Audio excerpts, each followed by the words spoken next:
Ha ha ha, mga animal. Avoid people who respect only rich people. Yung mga taong mayayaman lang ang nire-respeto at hindi yung mga katulad natin. Dapat bantay-pantay. Dahil tayo ay tao din. Tao din at bukod sa lahat, pogi tayo. Ha ha ha, mga animal. Tandaan nyo yan. Be realistic, animalistic, bombastic. Ha. Okay.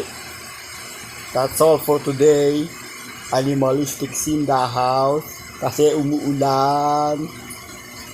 Yeah.